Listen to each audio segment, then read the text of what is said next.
Cut all ties with Israel immediately. Those were the demands on UW's campus tonight as pro-Palestinian students testified in front of UW's Board of Regents.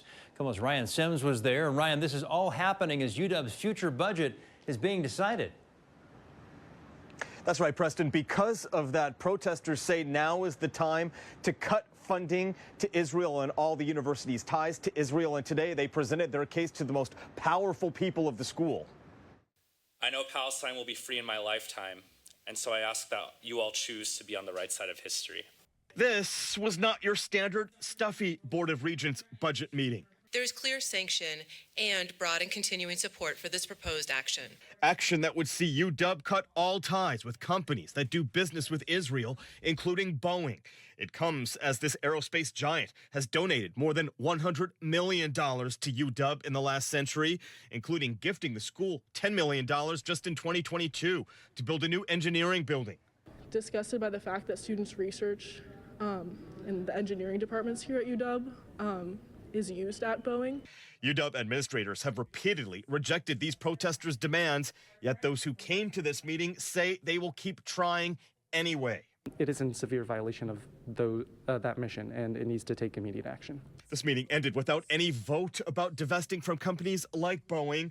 It comes months after UW's outgoing president threw her support behind Boeing, saying in part, quote, Boeing's support for the UW in time, talent, and funding cannot be replaced by other endowment sources, nor would we choose to sever our relationship if they could be.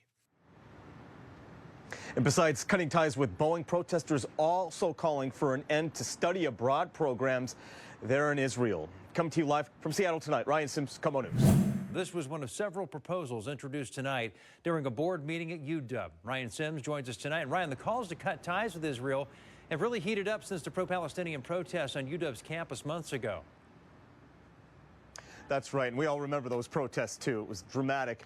The reason for that, the reason why the calls have grown is that UW, the Board of Regents, currently deciding the budget. And so in the mindset of these protesters, they say that this is the right time to renew those calls for the school to cut all ties with any kind of company that has a major presence and that does business with Israel. The biggest focus, the biggest kind of company that these protesters are singling out is Boeing, which, of course, obviously is an aerospace giant. They also make weapons that have been used in Israel. So Boeing really is the biggest focus of these protesters' demands. For what it's worth, though, we're talking about enormous business between Boeing and UW. I did some research, Preston, and since 1917, obviously a century ago, Boeing has invested $100 million into the UW system, $100 million.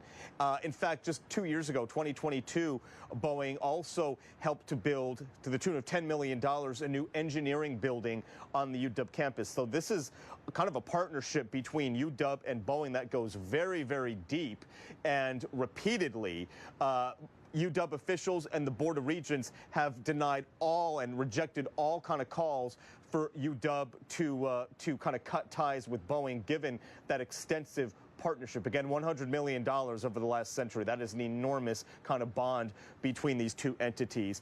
But I asked the protesters today, I brought that up. I said, you know, we're talking about a century of partnership here. Do you really, really think that this is going to go anywhere? That these calls are going to lead to something? The protesters, they say that they're not backing down.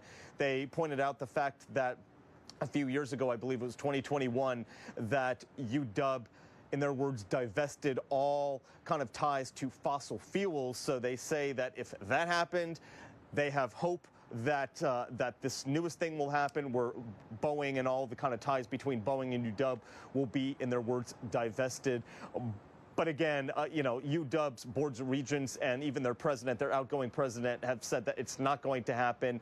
In fact, the president a few months ago came out with a very strong quote where she essentially said and mentioned that this partnership has lasted for a century, and she says nothing is going to change. And so even though we saw dozens of protesters at that meeting today, it's kind of anybody's guess if they're going to be successful. Got to mention this too, unlike those protests that we saw on the UW campus a few months ago where things really got rowdy and chaotic, today's meeting, even though we had those protesters in the meeting, everybody was orderly, everybody followed the rules, there was no shouting, none of that. It was actually a pretty standard meeting other than to have those protesters there. So everything was orderly today, but again, Preston, whether they are successful, it doesn't seem like they likely will be. Okay, Ryan Sims, thanks for the update. Thanks for joining us here in ARC Seattle tonight. We appreciate it.